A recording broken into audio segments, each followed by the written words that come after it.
Hello बच्चों, नमस्ते। पिछले सेशन में हमने अलजेब्रा की थ्योरी की थी, तो चलिए आज हम लोग एक्सरसाइजेस को सॉल्व करते हैं। एक्सरसाइज 11.1, ठीक है। क्वेश्चन नंबर 1 सारे क्वेश्चन करेंगे, ठीक है। Find the rule which gives the number of match sticks required to make the following match stick patterns. Use a variable to write the rule. Okay, पहला है हमारे पास अ पैटर्न ऑफ लेटर टी, ठीक है। एज इस तरह से मैच स्टिक से इन्होंने टी बनाया है, ठीक है। तो देखिए, एक टी बनाने के लिए यहाँ सॉल्व करते हैं। एक टी बनाने के लिए कितने नंबर ऑफ मैच स्टिक्स की ज़रूरत है? एक ऊपर के लिए और एक नीचे के लिए, तो ये हो गया 2, ठीक है। 2 टी बनाने के लिए कितने नंबर ऑफ मैच स्टिक्स की ज़रूरत है? एक के लिए तो हो गया 2, तो 2 के लिए हो जाएगा 2 बार 2 टाइम्स 2, तो ये हो जाएगा 4, जिसको मैं लिख सकता हूँ 2 टाइम्स 2, ठीक है। एक के लिए 2 तो फिक्स है ना, ठीक है। और मुझे कितने बनाने हैं? 2 बनाने हैं, तो मैंने 2 से मल्टीप्लाई कर दिया। ओके, सिमिलरली 3t, 3 टी बनाने हो तो देखिए, एक के लिए नंबर ऑफ मैच स्टिक्स 2 तो फिक्स है। कितने बनाने हैं? 3 बनाने हैं, तो मैं 3 से मल्टीप्लाई कर दूंगा, 2 इंटू 3, ये हो जाएगा मेरे पास 6, ठीक है। एक के लिए 2, फिर दूसरे के लिए भी 2, फिर तीसरे के लिए भी 2, ठीक है। 4 टी बनाने हो तो एक के लिए तो फिक्स है, 2 लगेंगे ही लगेंगे। 4 बनाने हैं तो मैं 4 से मल्टीप्लाई कर दूंगा, ठीक है बच्चों। तो ये हो जाएगा मेरे पास 8, ठीक है। इसी तरह से अगर मुझे n नंबर ऑफ टी बनाने हैं अगर, तो कितने लगेंगे? एक के लिए तो 2 फिक्स है, मल्टीप्लाई बाई कितने बनाने हैं? n बनाने हैं, तो मल्टीप्लाई बाई n, 2n, तो ये हो जाएगा 2n, ठीक है। तो पहले का आंसर हो जाएगा 2n। इसको आप कैसे लिखेंगे? इसको आपको ऐसे लिखना है,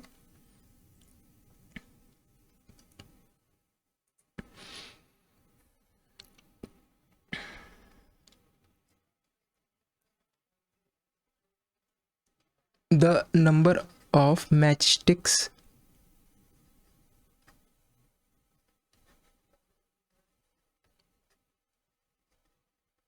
required is equal to,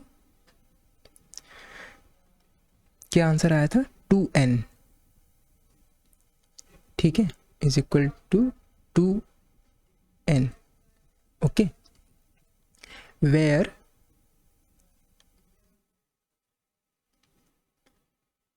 n is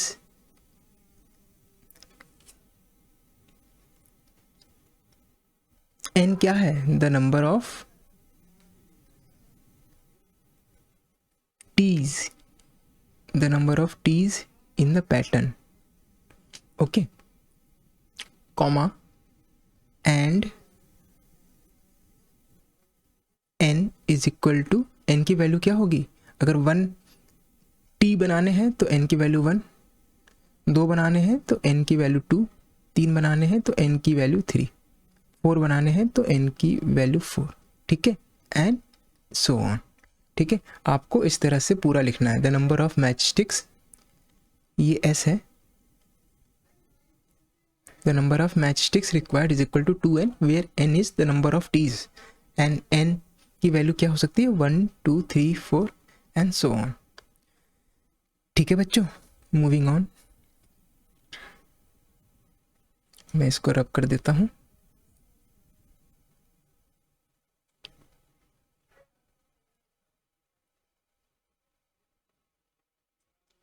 z, second question हमारा, सेकेंड पैटर्न है हमारा z।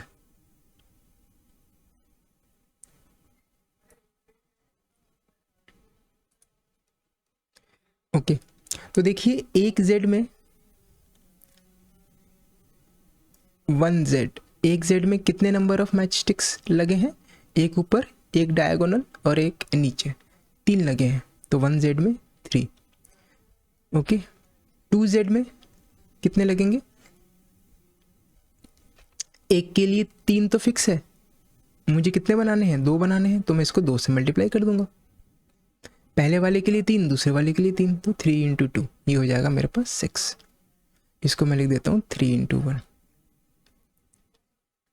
ओके, 3z के लिए कितने लगेंगे,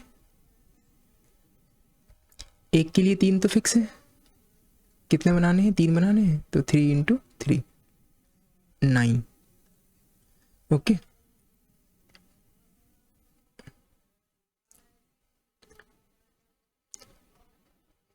फोर जेड के लिए कितने लगेंगे, एक के लिए 3 तो फिक्स है, 4 के लिए 4 टाइम्स लगेंगे। ठीक है, तो 3 इंटू 4 हो गया हमारे पास 12। सिमिलरली अगर n नंबर ऑफ z हो तो कितने लगेंगे, एक के लिए देखिए 4 के लिए 3 इंटू 4, ठीक है, 3 के लिए 3 इंटू 3, 2 के लिए 3 इंटू 2, 1 के लिए 3 इंटू 1, तो n के लिए 3 इंटू n, तो ये हो जाएगा 3n। ओके, तो number of match sticks required इसके लिए होगा 3n। ठीक है, z के लिए आपको कैसे लिखना है, the number of match sticks required is equal to 2n की जगह हम लिखेंगे यहाँ पर 3n।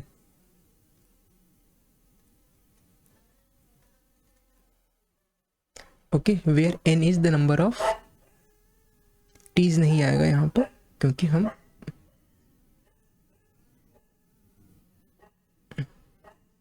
n is the number of z in the pattern. Okay, and n is equal to 1 2 3 4 and so on. ठीक है बच्चों, मूविंग ऑन, ये हो गया हमारा। Okay, a pattern of letter u as, इस तरह से अगर हम मैच स्टिक से बनाएं तो कितने लगेंगे, सेम उसी तरह से एक u के लिए कितना लगा है मेरे पास 1 2 3,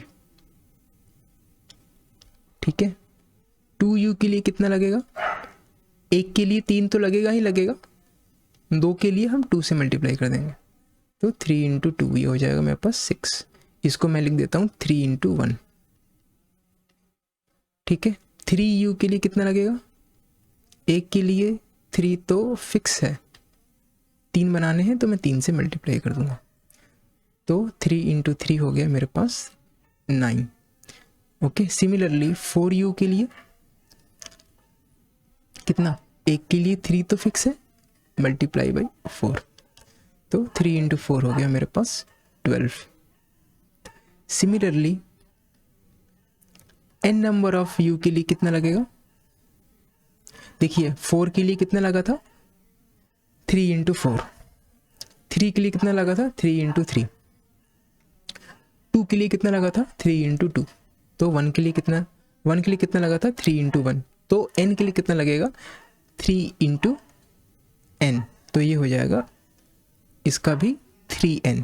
ओके, तो हम लिखेंगे the number of match sticks required is equal to 3n, where n is the number of, z नहीं आएगा u आएगा यहाँ पर। ओके,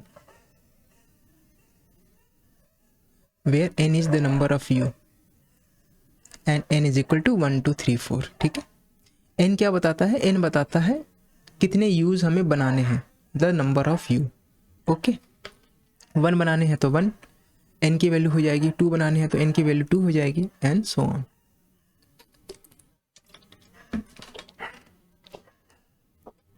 आगे बढ़ते हैं, इसके लिए था हमारे पास 3n। ओके,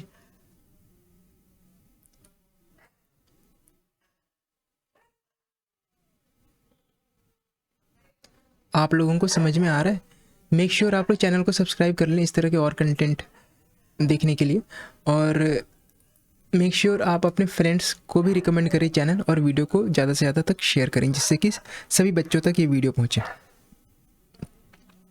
ओके, अगला है a pattern of letter V as, इस तरह से अगर मैं मैच स्टिक से वी बनाऊँ तो इसका आंसर क्या होगा, एक के लिए 2 लगेंगे, तो इसका हो जाएगा 2n। ठीक है, जिस तरह से एक u के लिए 3 लगे थे तो 3n हुआ था, इसी तरह से एक v के लिए 2 लग रहे हैं, 2 नंबर ऑफ मैच स्टिक्स लग रहे हैं, तो इसका हो जाएगा 2n। ठीक है, मैं इसको डिटेल में भी करके बताता हूँ। 1v के लिए कितना लगा नंबर ऑफ मैच स्टिक्स 2। ठीक है, 2v बनाने के लिए कितना, देखिए एक के लिए 2 तो फिक्स है, 2 बनाने हैं तो इसको मैं 2 से मल्टीप्लाई कर दूंगा, तो ये लगेगा मेरे पास 4। ठीक है, इसको मैं लिख देता हूँ 2 × 1। ठीक है, 3v बनाने हैं तो एक के लिए 2 तो फिक्स है, 3 के लिए मैं 3 से मल्टीप्लाई कर दूंगा। ठीक है, 3 × 2 हो जाएगा मेरे पास 6। 4v बनाने हैं तो एक के लिए 2 तो फिक्स है, 4 के लिए मैं 4 से मल्टीप्लाई कर दूंगा। ठीक है, ऑब्वियसली 4 बनाने हैं तो 4 गुना लगेंगे मेरे को। ठीक है, इसी तरह से n नंबर ऑफ v बनाने हैं तो एक के लिए 2 तो लगेगा ही लगेगा, n नंबर ऑफ टाइम्स बनाने हैं तो 2n। ओके, तो ये हो जाएगा मेरे पास 2n, तो इसका भी आंसर हो जाएगा 2n। ठीक है, आप ये देख रहे हैं कि एक पैटर्न बनाने के लिए जितना लगा, ठीक है, और जितनी बार हमने बनाया है उससे हमने मल्टीप्लाई किया है, हर बार ऐसा ही हो रहा है। ठीक है, आगे बढ़ते हैं। A pattern of letter E as, अब इसमें एक में कितना लगा हुआ है, 1 2 3, 3 हॉरिजॉन्टल और 2 वर्टिकल, तो 5, तो इसका हो जाएगा 5n। एक के लिए 5 तो लगेगा ही लगेगा, मैं जितने नंबर ऑफ ई बनाऊंगा उतने से मैं मल्टीप्लाई कर दूंगा। ठीक है, इसको भी मैं डिटेल में करके बताता हूँ।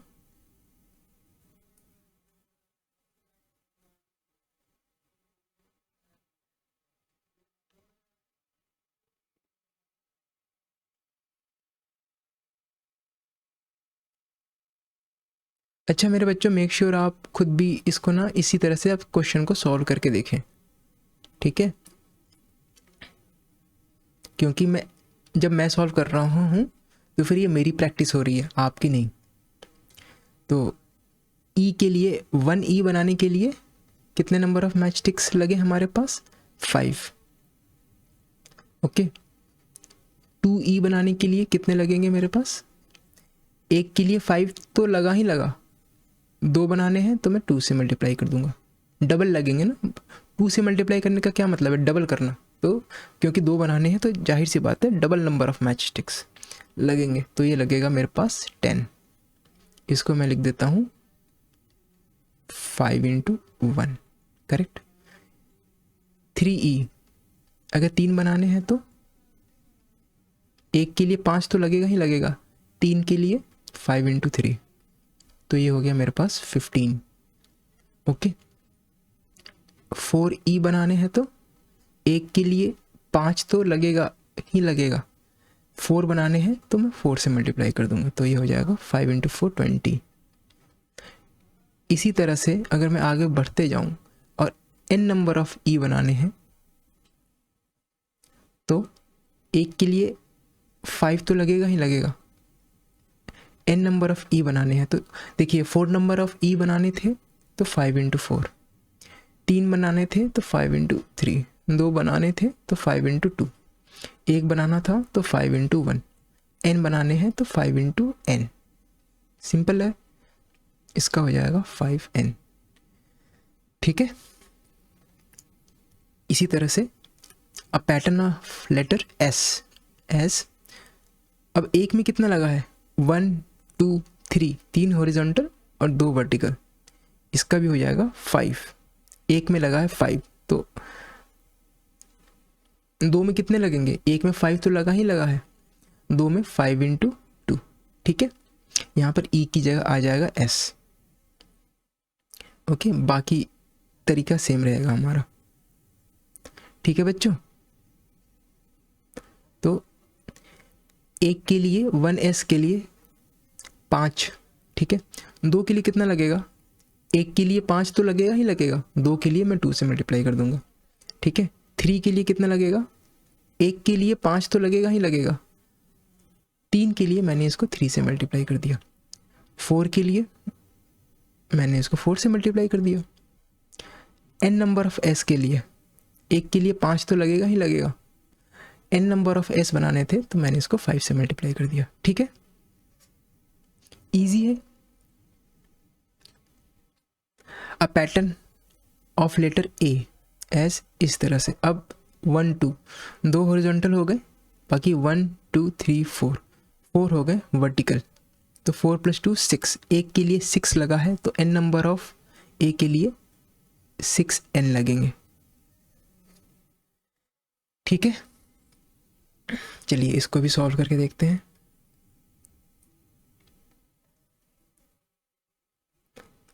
मैं रिक्वेस्ट करूंगा कि आप लोग वीडियो को पॉज करके एक बार इस क्वेश्चन को ना खुद से सॉल्व कर लें। ठीक है, देखिए आंसर लाना जरूरी है, नहीं आंसर लाना इतना ज़रूरी नहीं है, मतलब आंसर भी ज़रूरी है, लेकिन किस तरह से, किस अप्रोच से आप लोगों ने आंसर को निकाला है वो भी ज़रूरी है। ओके, क्या आपने समझा है, क्या आपने ठीक से समझा या नहीं समझा? तो 1A के लिए कितने नंबर ऑफ मैच स्टिक्स लगेंगे? 6। ठीक है, देख कर पता चल रहा है। 1 2 3 4 5 6। अगर मुझे 2A बनाने हैं तो 1 के लिए 6 तो लगेगा ही लगेगा, 2 बनाने हैं तो मैं इसको 2 से मल्टीप्लाई कर दूंगा, ये हो जाएगा मेरे पास 12। ओके, इसको मैं लिख देता हूँ, ऊपर वाले को 6 को लिख देता हूँ 6 × 1। 3 नंबर ऑफ A बनाने हैं तो 1 के लिए 6 तो लगेगा ही लगेगा। ठीक है, 3 बनाने थे तो मैं इसको 3 से मल्टीप्लाई कर दूंगा, तो 6 3 = 18। राइट, अगर मुझे 4A बनाने हैं तो कितने लगेंगे? 1 के लिए 6 तो लगेगा ही लगेगा, 4 के लिए मैंने इसको 4 से मल्टीप्लाई कर दिया, तो 6 × 4 हो गया मेरे पास 24। ठीक है, सिमिलरली अगर मुझे n नंबर ऑफ A बनाने हैं तो 1 के लिए 6 तो लगेगा ही लगेगा, इसको मैं n से मल्टीप्लाई कर दूंगा, तो ये हो जाएगा मेरे पास 6n। तो 6n इज द आंसर। ठीक है, आपको लिखना कैसे है? इस तरह से, the number of match sticks required is equal to 6n। Okay, where n is the number of A in the pattern and n is equal to 1 2 3 4 and so on.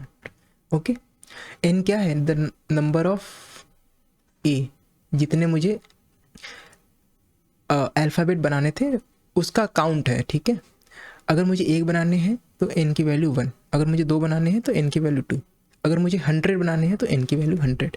ठीक है बच्चों, ठीक है, 1 हो गया। Second question, we already know the rule for the pattern of letters L C and F। ठीक है, हमने एग्जाम्पल में L C और F किया था।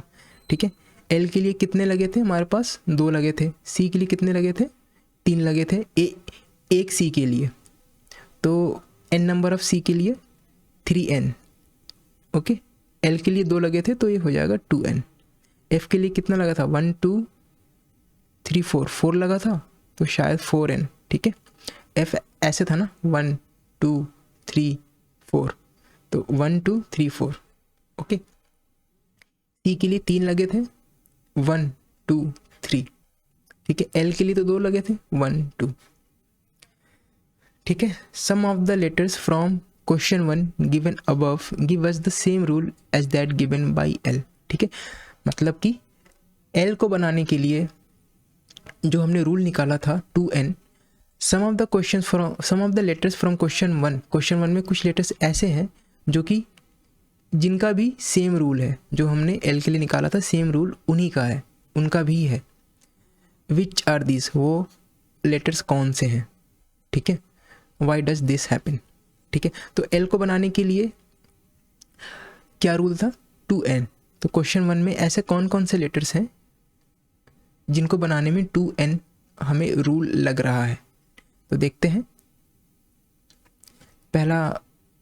पहला था 2n, z के लिए कितना था? 1 2 3, ये था 3n। ठीक है, तो 2n किस में आया, एक तो टी में आया, तो एक हो जाएगा ये वाला, इसको मैं स्टार मार्क कर देता हूँ। ओके, और दूसरा 2n किस में आ रहा है, 2n एक वी में आ रहा है, तो दूसरा ये हो गया। ठीक है, तो क्वेश्चन में पूछा गया है कि एल को बनाने में जो रूल लगा था, सेम रूल और किन लेटर्स में लग रहा है क्वेश्चन 1 में, which are these, so these are, इसका हो जाएगा आंसर टी एंड, दो थे हमारे पास, एक था टी, दूसरा था, एक तो टी है, दूसरा है वी। ठीक है, तो इसका आंसर हो जाएगा टी एंड वी, या फिर टी था हमारा ए में और वी है हमारा डी में, तो इसका हो जाएगा ए एंड डी। तो इसको हम ऐसे लिख देंगे, इसको मैं अच्छे से लिख देता हूँ। सो दीज आर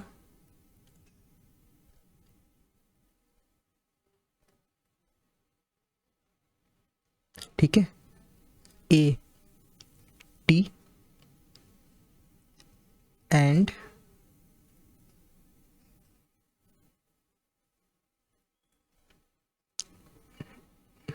दूसरा था हमारे पास डी, जो कि था वी।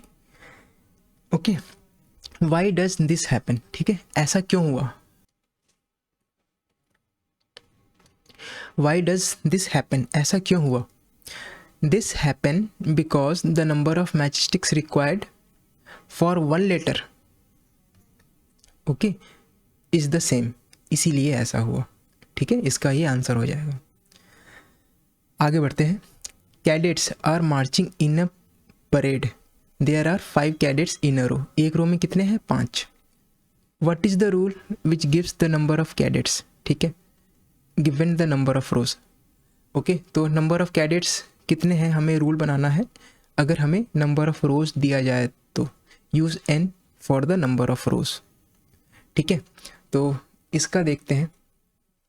एक रो में कितने नंबर ऑफ कैडेट्स हैं, 5।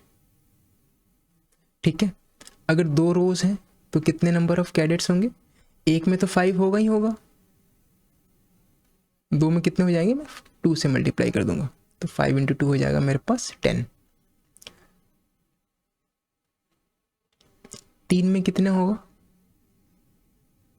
एक में तो 5 होगा, 3 के लिए मैं 3 से मल्टीप्लाई कर दूंगा, तो ये हो जाएगा 15।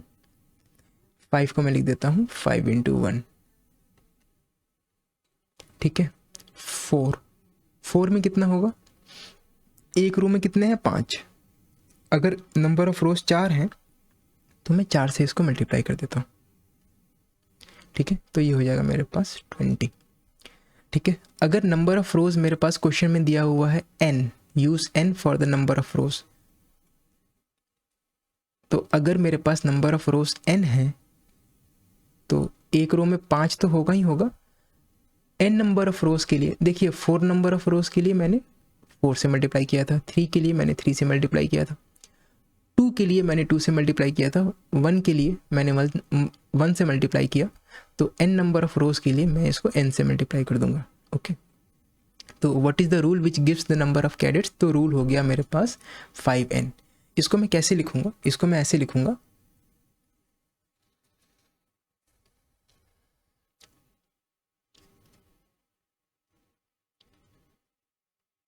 The number of cadets is equal to 5n। Okay,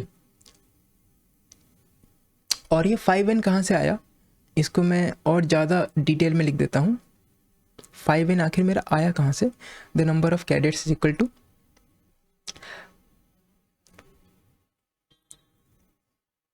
ये मैं द नंबर ऑफ कैडेट्स की जगह टोटल नंबर ऑफ कैडेट्स लिख देता हूँ इसको। ठीक है,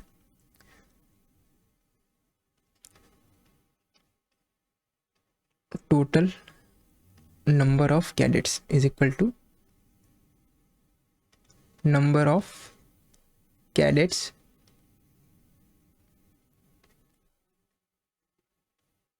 in each row। ठीक है, इसको हमने मल्टीप्लाई किया था नंबर ऑफ रोज से, ठीक है। तो the number of cadets in each row कितना आया था मेरे पास 5 इनटू नंबर ऑफ रोज कितने हैं n, तो ये हो जाएगा मेरे पास 5n, okay, which implies total number of cadets is equal to 5n। तो ये हो जाएगा मेरे पास आंसर इसका, ठीक है बच्चों।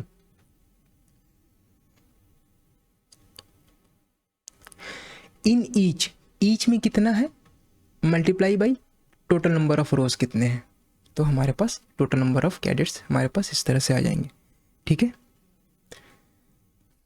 सो what is the rule which gives the number of cadets, ठीक है, ये रूल है हमारे पास, ठीक है। Where n is equal to,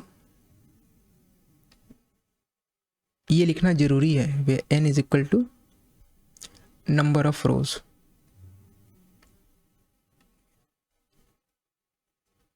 नहीं तो पता नहीं चलेगा ना कि n क्या है, n में हमें क्या पुट करना है, comma and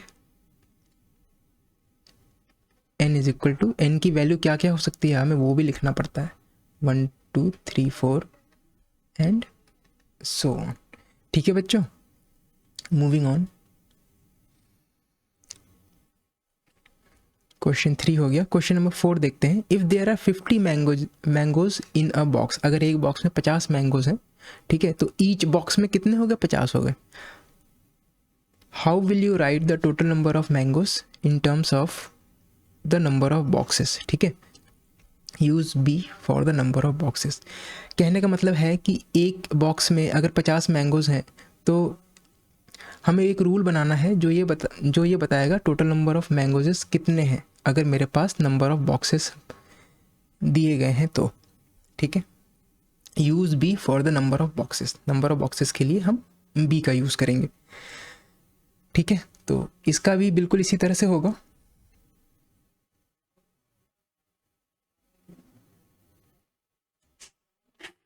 total number of mangoes कैसे निकालेंगे,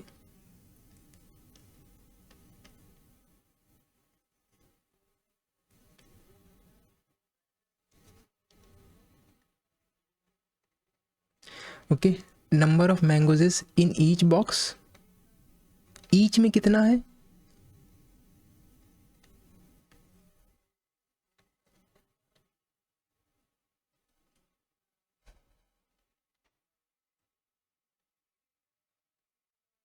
इसको हमने मल्टीप्लाई किया टोटल नंबर ऑफ बॉक्सेस, ठीक है।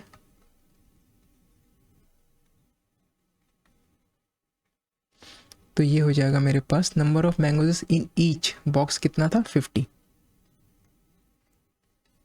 Into total number of boxes कितने हैं मेरे पास, उसके लिए मुझे कहा है बी यूज करने का, तो मैं बी यूज कर लेता हूं। तो ये हो जाएगा मेरे पास 50 बी, ओके। तो रूल हो गया मेरे पास which implies total number of mangoes is equal to 50 B, where, लेकिन बी क्या है मुझे बताना पड़ेगा, B is equal to, B is number of boxes, ठीक है, एंड बी की वैल्यू क्या हो सकती है 1 2 3 4 एंड सो ऑन, ठीक है। तो ये हो गया मेरे पास रूल,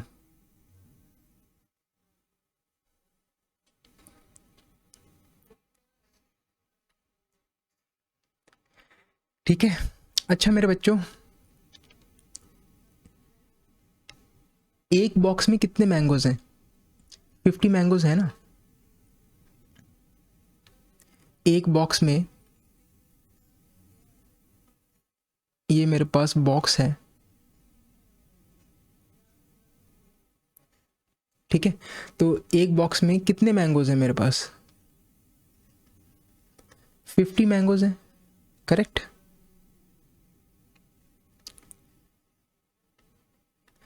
ठीक है, तो मैं इसको ऐसे लिख सकता हूं, 50 मैंगोज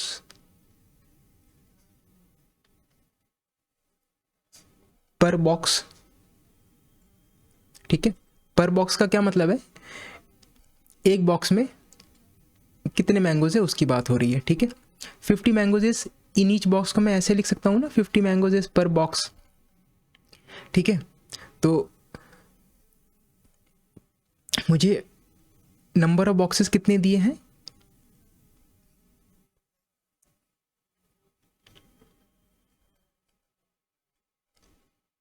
नंबर ऑफ बॉक्सेस कितने दिए हैं? बी नंबर ऑफ बॉक्सेस दिए हैं। ठीक है, मान लीजिए मेरे पास नंबर ऑफ बॉक्सेस कितने हैं? बी है मेरे पास, तो बी बॉक्सेस है मेरे पास। ये बी कुछ भी हो सकता है, मैंने पिछले पेज में लिखा ना, सॉरी प्रीवियस, बी कितना हो सकता है? 1 2 3 4। मेरे पास बी क्या है? Number of boxes. ठीक है, तो मेरे पास बी बॉक्सेस दिए गए हैं मेरे पास। एक बॉक्स में कितने मैंगोज हैं? 50 मैंगोज हैं, तो मैंने इसको लिखा 50 मैंगोज पर बॉक्स। ठीक है, यहाँ देखिएगा, ध्यान से देखिएगा, एक नया कंसेप्ट बता रहा हूँ आप सभी को, मेरे अलावा और कोई नहीं बताएगा। ठीक है, एक बॉक्स में कितने मैंगोजेस हैं? 50 मैंगोजेस हैं, तो मैंने इसको लिखा 50 मैंगोजेस पर बॉक्स। ठीक है, एक तो ये हो गया। नंबर ऑफ बॉक्सेस कितने दिए गए हैं मेरे पास? बी दिए गए हैं। अब ये बी 1 2 3 4 हो सकता है, मैंने इसको एक वेरिएबल से डिनोट किया बी। ठीक है, बी बॉक्सेस हो सकते हैं। अब मुझे टोटल नंबर ऑफ मैंगोजेस निकालने हैं, वो कैसे निकालूंगा? दो चीज़ें मेरे पास दी गई हैं, एक बॉक्स में कितने मैंगोजेस हैं? 50 मैंगोजेस हैं, मैंने उसको लिखा 50 मैंगोजेस पर बॉक्स। ध्यान से सुनिए, 50 मैंगोजेस पर बॉक्स। ठीक है, दूसरी चीज़ मुझे दी गई है नंबर ऑफ बॉक्सेस, जो कि है बी। ठीक है, और मुझे निकालना है टोटल नंबर ऑफ मैंगोजेस।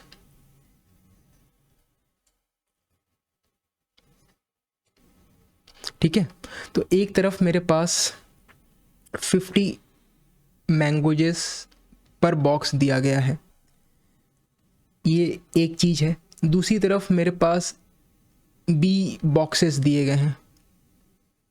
ठीक है, ये दोनों मैं प्लस तो कर नहीं सकता, क्योंकि दोनों की यूनिट अलग अलग है। एक तरफ है मैंगोज पर बॉक्स, दूसरी तरफ है बॉक्सेस। ठीक है, मैं इसको सबट्रैक्ट भी नहीं कर सकता, क्योंकि यूनिट अलग अलग है। एक तरफ है मैंगोजेस पर बॉक्स, दूसरी तरफ है बॉक्सेस। ठीक है, मैं इनको प्लस माइनस कर नहीं सकता, क्योंकि यूनिट अलग अलग है। एक तरफ है मैंगोजेस पर बॉक्स, दूसरी तरफ है बॉक्सेस। ठीक है, लेकिन क्या मैं इनको मल्टीप्लाई कर सकता हूँ? अगर मैं इनको मल्टीप्लाई करूँ तो 50 मैंगोजेस पर बॉक्स को मैंने मल्टीप्लाई किया बी नंबर ऑफ बॉक्सेस से, तो क्योंकि ये बॉक्स डिनोमिनेटर में है, तो ये इसके साथ कट जाएगा। ओके, अब क्या बचा? अब यहाँ पर बचा मैंगोजेस, यहाँ पर कोई भी यूनिट नहीं बची। अब मेरे पास जो आंसर आएगा वो नंबर ऑफ मैंगोजेस को बताएगा। ठीक है, मैंगोजेस बचा था ना। अच्छा, हुआ क्या, मैं बता रहा हूँ, फिर से बता रहा हूँ। देखिए, ये बहुत ही इंपॉर्टेंट कंसेप्ट है और आपके मैथमेटिकल स्किल को बहुत ज़्यादा फास्ट कर देगा। ठीक है, इतना कुछ करने की, इतना कुछ लिखने की ज़रूरत नहीं है। एक तरफ है मेरे पास 50 मैंगोजेस पर बॉक्स, दूसरी तरफ है मेरे पास बी बॉक्सेस। क्या मैं इसको प्लस माइनस कर सकता हूँ? नहीं कर सकता। क्यों? क्योंकि एक तरफ मैंगोजेस पर बॉक्स है, दूसरी तरफ बॉक्सेस हैं, तो यूनिट अलग अलग है। जब यूनिट अलग अलग हो तो मैं चीज़ों को ऐड या सब्ट्रैक्ट नहीं कर पाऊँगा। ठीक है बच्चों, लेकिन क्या मैं मैंगोजेस पर बॉक्स और बॉक्सेस को मल्टीप्लाई कर सकता हूँ?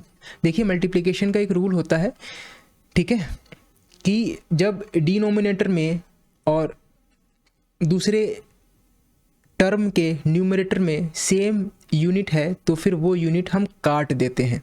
तो हमने 50 मैंगोजेस पर बॉक्स को जब मल्टीप्लाई किया बी नंबर ऑफ बॉक्सेस से, तो यहाँ पर 50 मैंगोजेस पर बॉक्स में भी नीचे बॉक्स आ रहा था और यहाँ बी बॉक्सेस में ऊपर बॉक्स आ रहा है। तो फिर डिनोमिनेटर और न्यूमरेटर में क्योंकि एक यूनिट आ रही है तो मैं इसको काट दूंगा। ठीक है, अब बचा क्या, यहाँ तो बॉक्सेस केवल एक ही था, बॉक्सेस वो कट गया तो यहाँ तो कुछ भी नहीं बचा। यहाँ पर ऊपर मैंगोजेस था, नीचे बॉक्स था, तो यहाँ पर सिर्फ मैंगोज बचा क्योंकि बॉक्स तो कट गया। तो अब जो मेरा आंसर आएगा वो क्या बताएगा, वो मैंगोज को बताएगा, नंबर ऑफ मैंगोजेस ही बताएगा। ठीक है, तो यूनिट के मामले में मेरे पास सिर्फ मैंगोजेस ये निकल कर आया। ठीक है, और कितने मैंगोजेस आएंगे, जो बचे हुए टर्म्स है उसको आप मल्टीप्लाई कर दीजिए, 50 इंटू बी हो जाएगा 50b। ठीक है, अरे इसको ना हम ऐसे देख सुनते हैं। ठीक है, मान लीजिए आप दुकान में गए और आपको चॉकलेट ख़रीदनी है। दुकान वाला कहता है कि एक चॉकलेट 5 रुपीज़ की है। ठीक है, तो हम इसको ऐसे लिख सकते हैं 5 रुपीज़ पर चॉकलेट। लिख सकते हैं कि नहीं लिख सकते हैं? ठीक है, 5 रुपीज़ पर चॉकलेट। ठीक है, और आपने लिए मान लीजिए 10 चॉकलेट्स।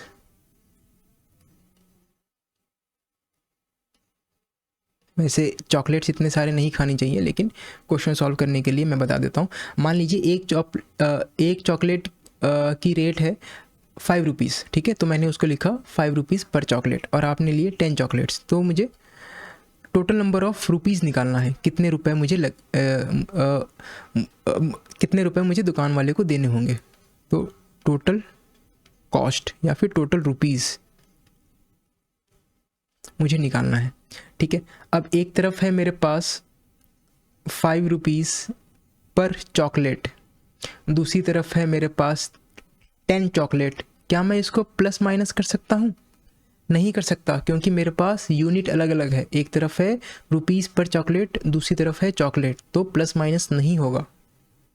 ठीक है, लेकिन क्या मैं इसको मल्टीप्लाई कर सकता हूँ? ठीक है, इसको मल्टीप्लाई करके देखते हैं। मैंने 5 रुपीज़ पर चॉकलेट को 10 चॉकलेट से मल्टीप्लाई किया। अब क्योंकि चॉकलेट डिनोमिनेटर में है, बटे में है, और यहाँ पर ये ऊपर है, तो मैं इसको काट दूंगा। ओके, अब यहाँ पर रुपीज़ पर चॉकलेट था, चॉकलेट तो कट गया, क्या बचा? रुपीज़। यहाँ पर सिर्फ चॉकलेट था, वो भी कट गया, तो यहाँ कुछ भी नहीं बचा, तो मेरा सिर्फ रुपीज़ बचा। मतलब कि जो आंसर आएगा वो क्या बताएगा, वो टोटल रुपीज़ बताएगा, टोटल कॉस्ट बताएगा। ठीक है, बाकी आंसर लाने के लिए आप बचे हुए को मल्टीप्लाई कर दीजिए। यहाँ पर 5 है, यहाँ पर 10 है, तो 5 इंटू 10 हो गया मेरे पास 50। ठीक है, तो आपको 50 रुपीज़ आपको देने होंगे। ओके, रुपीज़ पर चॉकलेट था और यहाँ पर चॉकलेट था, तो यहाँ पर चॉकलेट बटे में आ रहा था, डिनोमिनेटर में आ रहा था, यहाँ पर ऊपर आ रहा था, तो मैंने इसको काट दिया। अब जो आंसर आएगा वो सिर्फ रुपीज़ में आएगा, क्योंकि सिर्फ रुपीज़ ही बचा हुआ है। ठीक है, और मुझे रुपीज़ ही निकालना है। ठीक है, तो इस तरह से आप आंसर आप निकाल सकते हैं। खैर, आगे बढ़ते हैं। क्वेश्चन नंबर 5 देखते हैं। द टीचर डिस्ट्रीब्यूट्स 5 पेंसिल्स पर स्टूडेंट। ठीक है, एक स्टूडेंट को कितने मिले? 5 पेंसिल्स मिले। Can you tell how many pencils are needed given the number of students? Use s for the number of students. अगर नंबर ऑफ स्टूडेंट्स एस है तो कितने पेंसिल्स की ज़रूरत होगी? ठीक है, इसको सॉल्व करते हैं। ठीक है, इस मेथड से करते हैं, दोनों मेथड से करेंगे। तो मेथड सबसे पहले जो मैंने आपको नया मेथड बताया है उससे सॉल्व करते हैं। 5 पेंसिल्स पर student, the teacher distributes 5 pencils पर स्टूडेंट, मतलब एक स्टूडेंट को कितनी पेंसिल मिली? 5 पेंसिल्स मिली। तो मैंने इसको लिख दिया 5 पेंसिल्स पर स्टूडेंट। ठीक है, और टोटल नंबर ऑफ स्टूडेंट्स कितने हैं? S. Total number of students है मेरे पास एस स्टूडेंट है मेरे पास। ठीक है, तो क्या ये प्लस माइनस होंगे? क्या मैं इनको ऐड सब्ट्रैक्ट कर सकता हूँ? जी नहीं, मैं इनको ऐड सब्ट्रैक्ट नहीं कर सकता, क्योंकि यूनिट अलग अलग है। लेकिन अगर मैं इनको मल्टीप्लाई करूं, अगर मैं इसको मल्टीप्लाई करूं तो 5 पेंसिल्स पर स्टूडेंट, स्टूडेंट क्या है डिनोमिनेटर में, इसको मैंने मल्टीप्लाई किया एस नंबर ऑफ स्टूडेंट के साथ, ठीक है। तो ये डिनोमिनेटर में है और ये न्यूमरेटर में है, तो स्टूडेंट से स्टूडेंट कट गया, ठीक है। मेरे पास क्या बचा, सिर्फ पेंसिल्स बचा, तो मैं पेंसिल्स को मैंने यहाँ पर लिख दिया, ठीक है। अब जो मेरा आंसर आएगा वो क्या बताएगा, वो नंबर ऑफ पेंसिल्स बताएगा, और मुझे नंबर ऑफ पेंसिल्स ही तो निकालनी है, ठीक है। बचे हुए को आप मल्टीप्लाई कर दीजिए, यहाँ पर 5 है, यहाँ पर s है, तो 5s, तो इसका हो जाएगा 5s pencils. Number of pencils ही तो निकालनी है मुझे क्या निकालना है, can you tell how many pencils, कितने पेंसिल्स की ज़रूरत होगी, ठीक है। तो 5s पेंसिल्स की ज़रूरत होगी, ठीक है। ये तो था हमारा ये वाला मेथड, ठीक है। और डिटेल मेथड से करके देखते हैं दूसरे मेथड से। अब 5 पेंसिल्स पर स्टूडेंट, तो एक स्टूडेंट को कितनी पेंसिल, 5, 2 स्टूडेंट को कितनी पेंसिल, एक को तो 5 फिक्स है, 2 को 5 × 2, ठीक है। इसको मैं लिख सकता हूँ 5 × 1, ये हो जाएगा 5, एक को 5, दूसरे को 10। 3 स्टूडेंट्स हैं, उनको कितनी पेंसिल, एक को तो 5 फिक्स है, 3 है तो 5 × 3, ठीक है। ये हो जाएगा मेरे पास 15। 4 स्टूडेंट हैं तो कितनी पेंसिल, एक को तो 5 फिक्स है, 4 के लिए मैं 4 से मल्टीप्लाई कर दूंगा, तो ये हो जाएगा मेरे पास 20।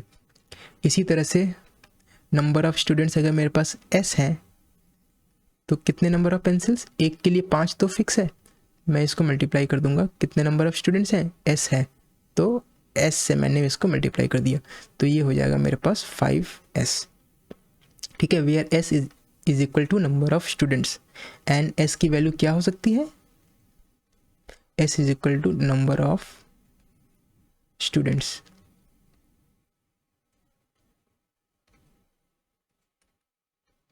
And s is equal to 1 2 3 4 and so on, ठीक है। जब नंबर ऑफ स्टूडेंट 1 है तो आप s1 पुट कर दीजिए, आपका आंसर आ जाएगा एक स्टूडेंट के लिए नंबर ऑफ पेंसिल। जब s की वैल्यू 2 है, मतलब नंबर ऑफ स्टूडेंट्स 2 है, तो s की जगह आप 2 पुट कर दीजिए, आपका नंबर ऑफ स्टूडेंट्स 2 के लिए नंबर ऑफ पेंसिल्स आ जाएंगी, ठीक है। अगर s की वैल्यू नंबर ऑफ स्टूडेंट्स अगर 100 है तो s के लिए s की जगह आप 100 पुट कर दीजिए, तो आपका ये हो जाएगा 500, तो नंबर ऑफ पेंसिल्स उस केस में चाहिए हमें 500, ओके। 5s, यही मैंने आप लोगों को यहाँ पर बताया है, ठीक है। 5 पेंसिल्स पर स्टूडेंट की रेट है हमारे पास, एक स्टूडेंट को 5 पेंसिल्स मैडम ने दिए, तो मैं इसको ऐसे लिख सकता हूँ 5 पेंसिल्स पर स्टूडेंट, ठीक है। नंबर ऑफ स्टूडेंट कितने थे, s स्टूडेंट, ठीक है। अच्छा, मैं इसको और डिटेल में आपको इस तरह से भी सॉल्व करके बता देता हूँ।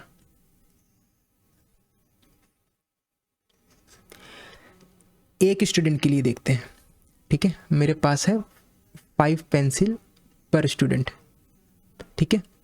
एक स्टूडेंट के लिए मैंने 1 से मल्टीप्लाई किया, तो स्टूडेंट से स्टूडेंट कट गया, क्योंकि ये मेरा नीचे था, बटे में था, और ये मेरा ऊपर था, तो डिनोमिनेटर में था और ये न्यूमरेटर में था, तो मैंने कट गया, ठीक है। अब क्या आया, 5 पेंसिल्स, 5 पेंसिल्स आया कि नहीं आया, ठीक है। 2 के लिए देखते हैं, 5 पेंसिल पर स्टूडेंट मैडम ने दिए, 2 स्टूडेंट के लिए मैं 2 स्टूडेंट से मल्टीप्लाई कर देता हूँ, 2s से, तो स्टूडेंट से स्टूडेंट, ये s नहीं है, ये स्टूडेंट है, मैं पूरा स्टूडेंट लिख नहीं रहा हूँ, ठीक है। तो स्टूडेंट से स्टूडेंट मैंने कैंसिल कर दिया, मेरे पास सिर्फ यूनिट में पेंसिल्स बची, तो मैं यहाँ पर पेंसिल्स लिख देता हूँ, ठीक है। और 5 × 2 कितना हो गया, 10, तो 2 बच्चों के लिए 10 पेंसिल्स, यही आया था यहाँ पर, 2 बच्चों के लिए 10 पेंसिल्स निकल कर आए थे, ठीक है। ठीक है, 3 स्टूडेंट है तो 5 पेंसिल पर स्टूडेंट मैडम ने दिए। 3 स्टूडेंट के लिए 3 स्टूडेंट से मैंने मल्टीप्लाई कर दिया, स्टूडेंट से स्टूडेंट कैंसिल हो गया, पेंसिल बचा, तो पेंसिल्स मैंने यहाँ पर लिख दिया। 5 इंटू 3 कितना होता है? 15 होता है, तो 15 पेंसिल्स मेरा आंसर आ गया। ठीक है, इसी तरह से अगर नंबर ऑफ स्टूडेंट्स अगर S हैं, S स्टूडेंट हैं,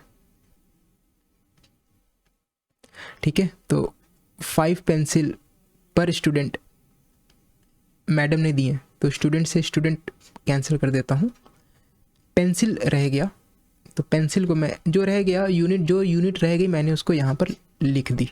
ठीक है, और बचे हुए टर्म्स को मैंने मल्टीप्लाई कर दिया। 5 इंटू S, ये हो जाएगा 5S।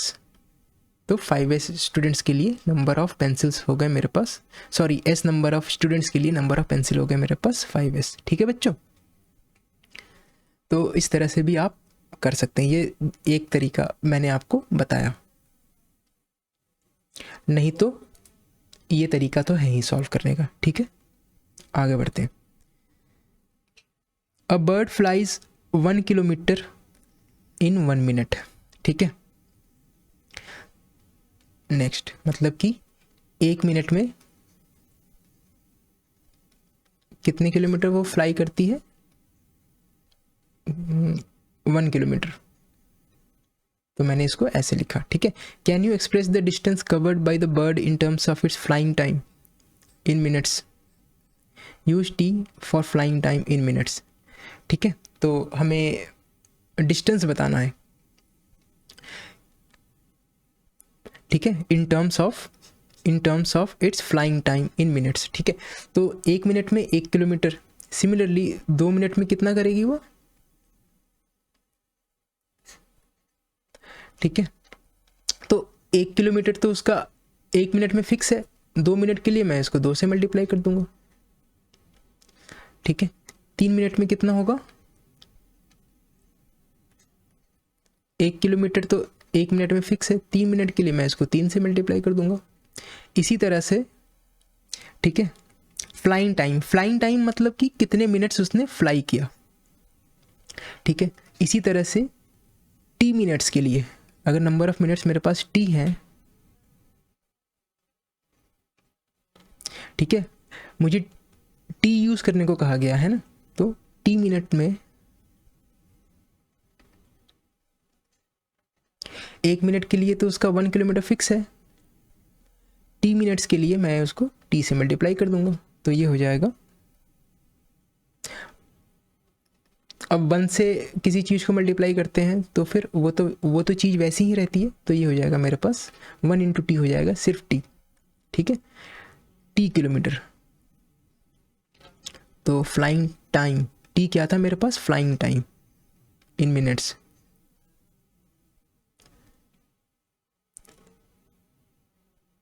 ठीक है, तो नंबर ऑफ किलोमीटर्स हो जाएगा मेरे पास T kilometre, where T is the flying time. ठीक है, मैं इसका रूल कैसे लिखूंगा? Distance covered is equal to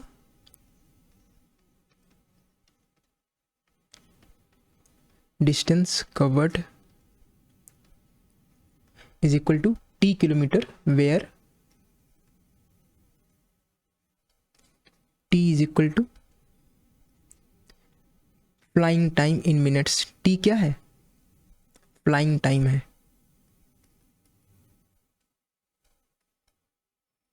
in minutes. ठीक है, and t is equal to, और ये नंबर ऑफ मिनट्स कितना हो सकता है? 1 2 3 4 एंड सो ऑन। ठीक है, तो ये मेरा हो गया फॉर्मूला। ठीक है बच्चों, ओके, ये तो एक मेथड था, और जो मेथड मैं आपको बता रहा हूँ उससे हम कैसे करेंगे इसको सॉल्व। ठीक है, a bird flies 1 kilometre in 1 minute. ठीक है, तो 1 किलोमीटर पर मिनट की रेट से वो बर्ड फ्लाई करती है, ठीक है।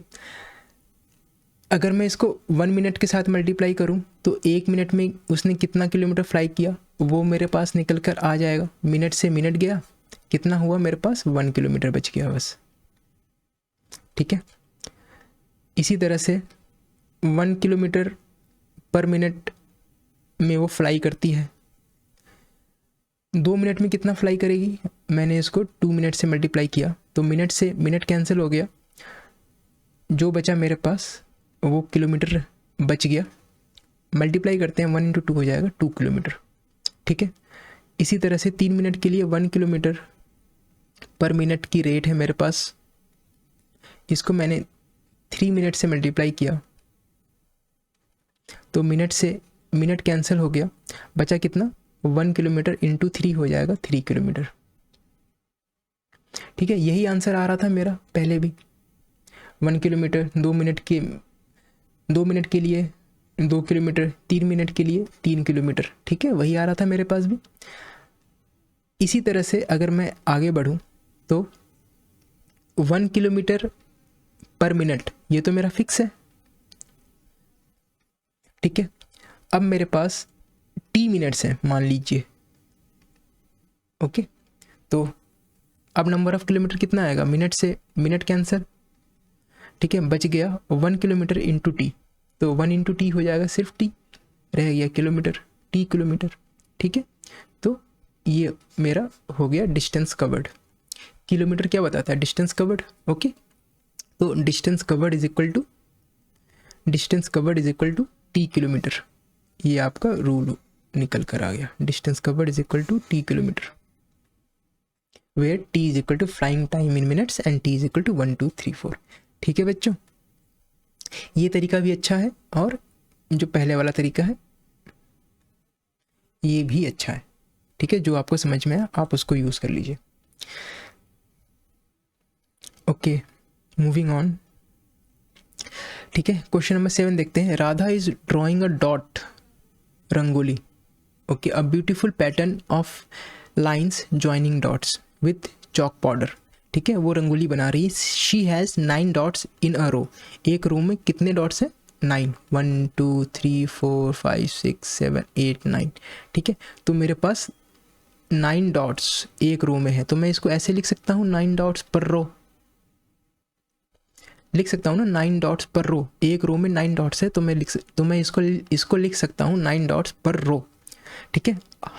हाउ मेनी डॉट्स, कितने डॉट्स होंगे निकालना है। Will her rangoli have for R rows, अगर नंबर ऑफ रोज अगर आर है तो मुझे नंबर ऑफ डॉट्स निकालने हैं, ठीक है।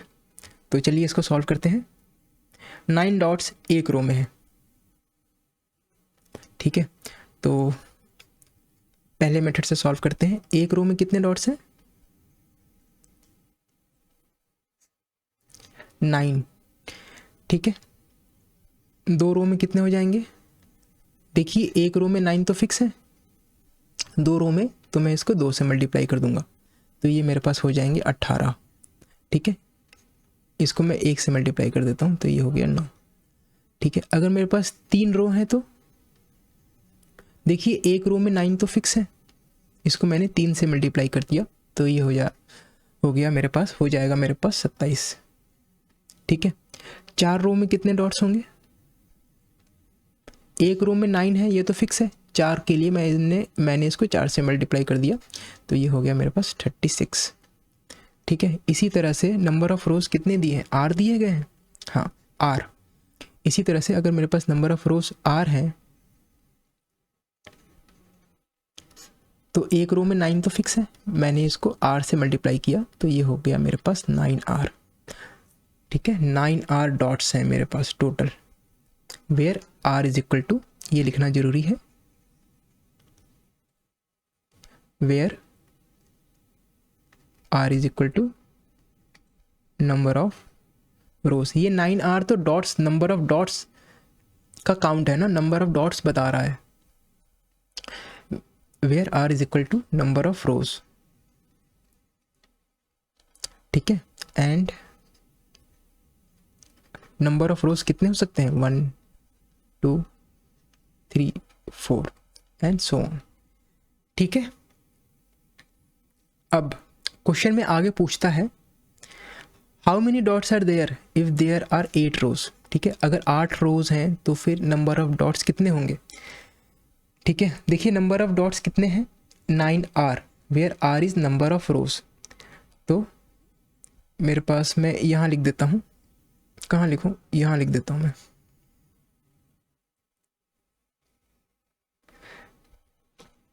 यहाँ पर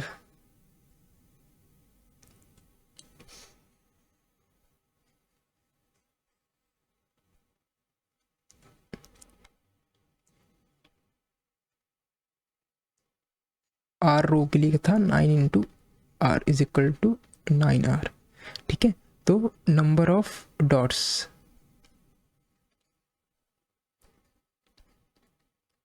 इज इक्वल टू, इसको मैं टोटल नंबर ऑफ डॉट्स लिख देता हूँ। ठीक है, नंबर ऑफ डॉट्स नहीं, टोटल नंबर ऑफ डॉट्स।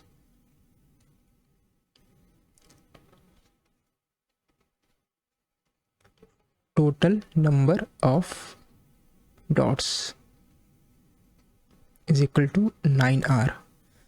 ठीक है, ये मेरा आंसर आ गया।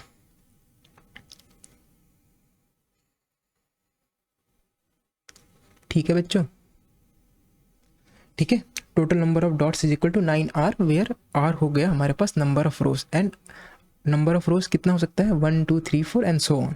अब क्वेश्चन में पूछा है कि अगर मेरे पास 8 रोज हैं तो नंबर ऑफ डॉट्स निकालना है। ठीक है, तो if R is equal to 8, अगर नंबर ऑफ रोज अगर 8 हैं तो R की वैल्यू क्या हो जाएगी, 8 हो जाएगी। तो मैं इसको इफ की जगह लिख देता हूँ for R is equal to 8। अगर नंबर ऑफ रोज 8 है तो टोटल नंबर ऑफ डॉट्स कितने हो जाएंगे, total number of dots is equal to 9R है। इसमें आप पुट R की वैल्यू 8 आप पुट कर दीजिए, तो टोटल नंबर ऑफ डॉट्स कितने हो जाएंगे,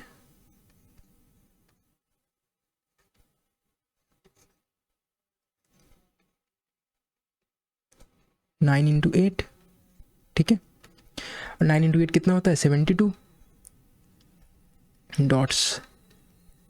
ठीक है, तो अगर नंबर ऑफ रोज 8 है तो R की जगह आप 8 पुट कर दीजिए, मल्टीप्लाई कर दीजिए, आपका आंसर आ जाएगा। ठीक है, क्वेश्चन में आगे पूछता है how many dots are there if there are 10 rows. तो उस केस में for R is equal to 10, जब R की वैल्यू, जब नंबर ऑफ रोज 10 है तो R की वैल्यू 10 हो जाएगी। उस केस में टोटल नंबर ऑफ डॉट्स कितने हो जाएंगे,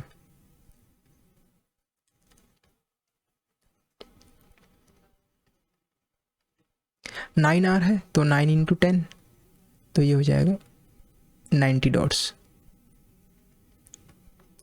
ठीक है बच्चों, ओके, तो ये तो एक तरीका था सॉल्व करने का।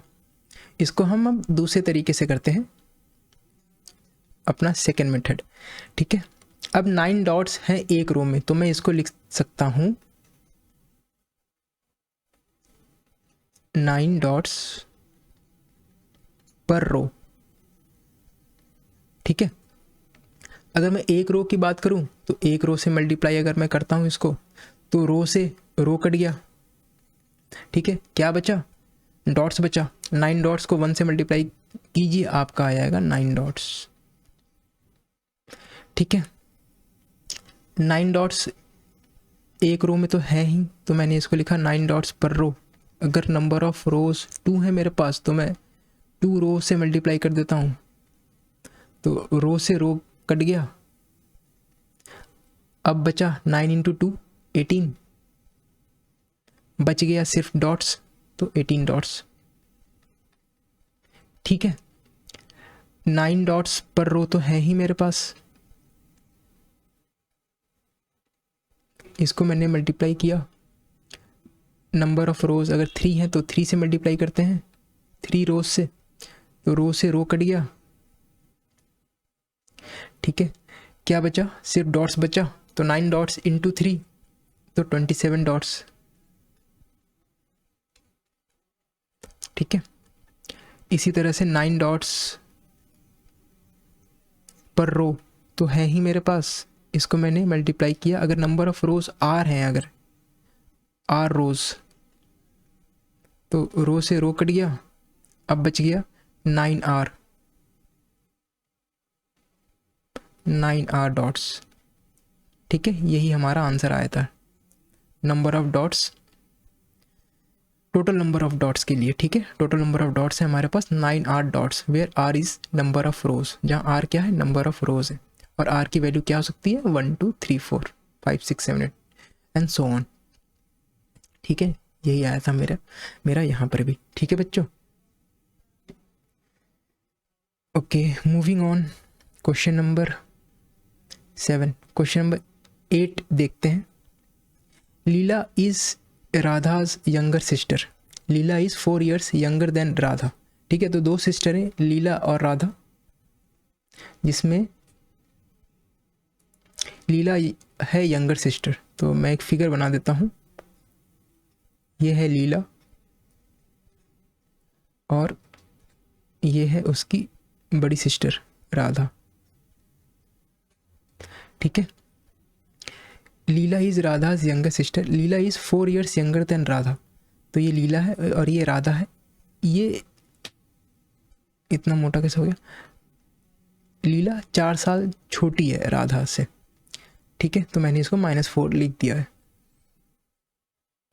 Can you write Leela's age in terms of Radha's age, take Radha's age to be x year। ठीक है, तो लीला की एज लिखनी है in terms of Radha's age. ठीक है, तो ये हो जाएगा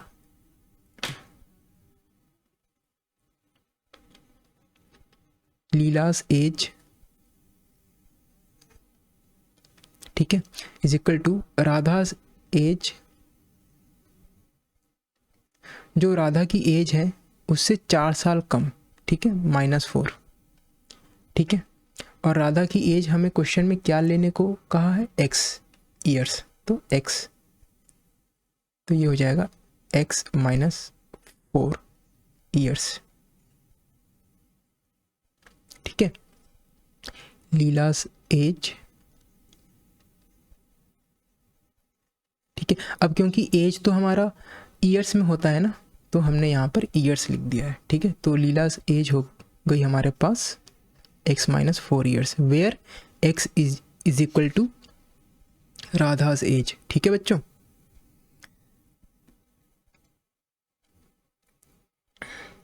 वेयर x क्या है ये तो बताना पड़ेगा, राधाज एज, x क्या है, राधा की age, and x is equal to 1 2 3 4 and so on.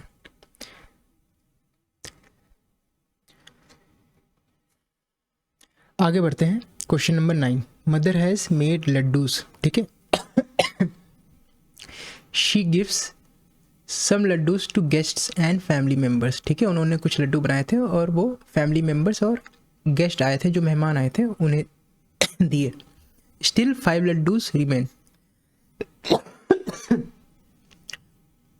उसके बाद भी 5 लड्डू बच जाते हैं। ठीक है, if the number of laddus mother gave away is L, अगर उन्होंने L लड्डूस दे दिए, how many laddus did she make, तो कितने लड्डूस वो बनाई थी। ठीक है, L उन्होंने दिए, L देने के बाद भी 5 बच गए, टोटल नंबर ऑफ लड्डूस कितने हुए, L + 5।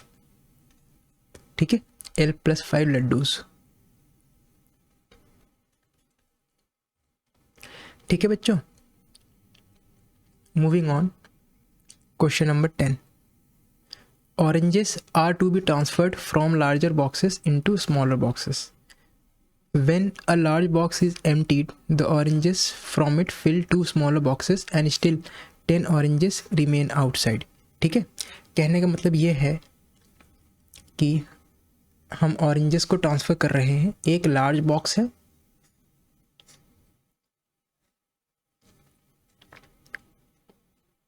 इसमें ऑरेंजेस हैं। ठीक है, इससे हम छोटे छोटे बॉक्सेस में ट्रांसफ़र कर रहे हैं। जब हम छोटे बॉक्स में ट्रांसफ़र करते हैं तो 2 छोटे बॉक्स भर जाते हैं, प्लस 10 ऑरेंजेस बाहर बचे हुए रहते हैं। तो जब मैंने इसको बड़े बॉक्स से, ये है हमारे पास बिग बॉक्स,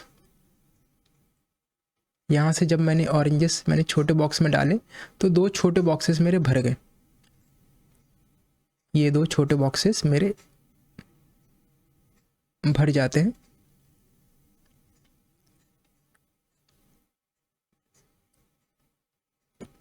ठीक है, 1 भर गया, 2 भर गया। ठीक है, इसके बाद भी 10 ऑरेंजेस मेरे बाहर रह जाते हैं क्योंकि छोटे बॉक्सेस में इतनी जगह थी नहीं। Okay, if the number of oranges in a small box are taken to be x, अगर नंबर ऑफ ऑरेंजेस छोटे बॉक्सेस में मान लीजिए x हैं तो x इसमें हो गए, x इसमें हो गए। If the number of oranges in a small box are taken to be x, what is the number of oranges in the large box, तो फिर लार्ज बॉक्स में कितने ऑरेंजेस थे, तो लार्ज बॉक्स में कितने होंगे, जितने इसमें थे छोटे वाले में प्लस दूसरे छोटे वाले में प्लस 10 ऑरेंजेस। ठीक है, तो इसका आंसर हो जाएगा number of oranges in large box is equal to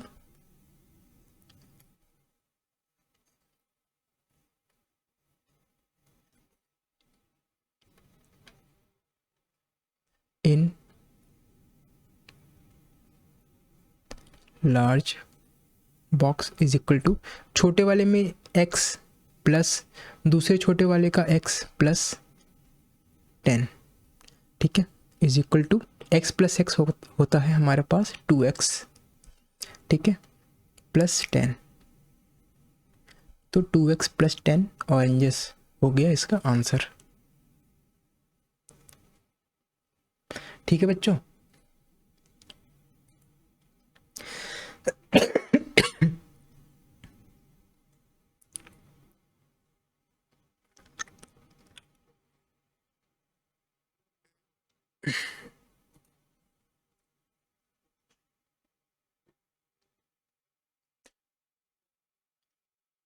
okay, moving on.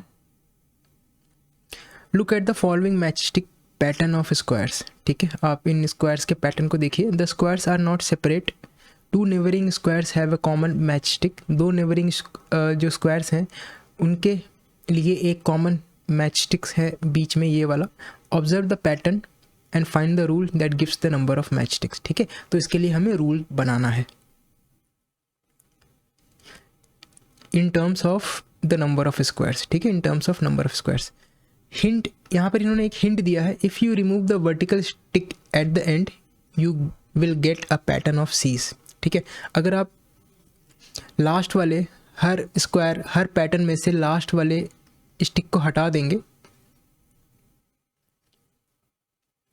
तो आपको ना एक सी का पैटर्न मिलेगा। एक सी हो गया, जो सी का हमने पैटर्न हमने पढ़ा था वो हमें मिल जाएगा। ठीक है, ये सब क्या बन रहे हैं, ये सब सी बन रहे हैं। हमने इस लास्ट वाले मैच स्टिक को हटा दिया तो। ठीक है, तो देखते हैं, पहले फिगर में देखते हैं, पहले फिगर में कितने नंबर ऑफ मैच स्टिक्स हैं। 1 2 3 प्लस 1 4 है ना, तो मैं इसको 4 लिखता हूँ यहाँ पर। ठीक है, दूसरे में कितने हैं, मतलब कि 4 हो गया, लेकिन इन टर्म्स ऑफ सी लिखूँ तो 1 2 3 प्लस 1 मैं इसको लिख सकता हूँ ना। सी बनाने में 3 लगे, 1 2 3 तो मुझे ये सी बनाने में लगे, प्लस लास्ट में ये वाला, तो मैंने इसको लिखा 3 प्लस 1। ठीक है, दूसरे में देखते हैं कितने नंबर ऑफ मैच स्टिक्स हैं, तो 3 पहले वाले सी के लिए, 3 पहले वाले सी के लिए, 3 दूसरे वाले सी के लिए, प्लस 1 मेरा ये वाला, तो ये हो जाएगा 3 × 2 प्लस 1। ठीक है, तीसरे वाले फिगर में देखते हैं कितने नंबर ऑफ मैच स्टिक्स लगे, तो पहले सी के लिए 3, दूसरे सी के लिए 3, तीसरे सी के लिए भी 3, तो 3 × 3, तो 3 × 3, तो ये सी बनाने के लिए प्लस 1 मेरा ये वाला, तो 3 इंटू 3 प्लस 1। इस वाले फिगर में देखते हैं, इस सी के लिए 3, इसके लिए 3, इसके लिए 3, इसके लिए भी 3 प्लस एक ये वाला, तो एक सी के लिए 3, यहाँ पर 1 2 3 4 सी थे, तो 3 इंटू 4, तो ये तो मुझे सी बनाने के लिए लगे प्लस 1। इसी तरह से अगर मेरे पास n नंबर ऑफ सीज हैं, तो देखिए एक सी बनाने के लिए इसको मैं लिख देता हूँ 3 इंटू 1 प्लस 1। एक सी बनाने के लिए 3 इंटू 1, 2 सी बनाने के लिए 3 इंटू 2, 3 सी बनाने के लिए 3 इंटू 3, 4 सी बनाने के लिए 3 इंटू 4। इसी तरह से n नंबर ऑफ सी बनाने के लिए 3 इंटू n, ठीक है। प्लस लास्ट में एक ये वाला भी तो लगाना है, लास्ट वाला, तो प्लस 1, ठीक है। तो इसका आंसर हो जाएगा 3 इंटू n प्लस 1। ओके, आखिरी क्वेश्चन है, उसे देखते हैं। Figure 11.7 gives a matchstick pattern of triangles as in exercise 11A above. Find the general rule that gives the number of matchsticks in terms of the number of triangles. ठीक है, number of triangles के terms में मुझे बताना है कितने number of matchsticks लगे। ठीक है, अच्छा ऊपर मैंने जो चीज़ मतलब मैंने जो रूल निकाला था, इसमें n क्या है, n is number of Cs in the pattern, और n की वैल्यू होगी 1 2 3 4, ठीक है, वैसे आपको लिखना है। और 3 इंटू n प्लस 1 ये क्या है, ये है मेरा total number of match sticks. ठीक है, हमें नंबर ऑफ मैच स्टिक्स निकालना है ना, तो 3n प्लस 1 क्या है हमारे पास, नंबर ऑफ मैच स्टिक्स, और n क्या था, number of Cs, where n की वैल्यू होगी 1 2 3 4। ठीक है बच्चों, ठीक है, मूविंग ऑन। ठीक है, यहाँ कितने नंबर ऑफ मैच स्टिक्स हैं, यहाँ पर है 1 2 3, यहाँ कितने हैं 1 2 3 4 5, यहाँ 5 है, यहाँ कितने हैं 1 2 3 1 2 3 4 5 6 7, यहाँ 7। ठीक है, यहाँ 1 2 3 4 5 6 7 8 9, यहाँ 9। तो एक ट्रायंगल के लिए नंबर ऑफ मैच स्टिक्स 3 लगे थे, 2 के लिए नंबर ऑफ मैच स्टिक्स 5 लगे थे, 3 के लिए नंबर ऑफ मैच स्टिक्स 7 लगे थे, 4 के लिए नंबर ऑफ मैच स्टिक्स 9 लग रहे हैं। क्या कोई पैटर्न निकल कर आ रहा है? ठीक है, ओके, 2 के लिए मेरे को 5 लगे, तो इन terms of number of triangles, तो मैं इसको ऐसे लिख सकता हूँ, क्या मैं इसको ऐसे लिख सकता हूँ? ठीक है, मुझे 2 ट्रायंगल बनाने थे, ठीक है, तो 2 लिख दिया, इंटू 2 प्लस 1। ठीक है, यहाँ मुझे 3 ट्रायंगल बनाने थे, तो 3 लिख दिया, इंटू 2 प्लस 1। यहाँ मुझे 4 ट्रायंगल बनाने थे, तो मैंने 4 लिख दिया, इंटू 2 प्लस 1। यहाँ मुझे एक ट्रायंगल बनाना था, तो मैंने इसको 1 लिख दिया, इंटू 2 प्लस 1। ठीक है, इसी तरह से अगर मुझे n नंबर ऑफ ट्रायंगल्स बनाने हैं, तो देखिए जब 4 बनाने थे तो 2 इंटू 4, जब 3 बनाने थे तो 2 इंटू 3, जब 2 बनाने थे तो 2 इंटू 2, जब 1 बनाना था तो 2 इंटू 1। इसी तरह जब n बनाने हैं तो 2 इंटू n प्लस 1। ठीक है, तो इसका आंसर हो जाएगा number of match sticks required is equal to 2n plus 1। ठीक है, where n is equal to number of triangles and n is equal to 1 2 3 4। ठीक है, तो एक्सरसाइजेस 11.1 हमने कंप्लीट कर लिया है। बच्चों मेक श्योर आप लोग चैनल को सब्सक्राइब जरूर कीजिएगा और अपने दोस्तों को भी वीडियो ज़रूर शेयर कीजिए। ठीक है, अगले वीडियो में मैं बाकी का कंसेप्ट और बाकी के क्वेश्चंस कवर कराऊंगा, तो मेक श्योर चैनल को आप लोग सब्सक्राइब करके रखें। ठीक है, तो मिलते हैं अगले वीडियो में। Thank you.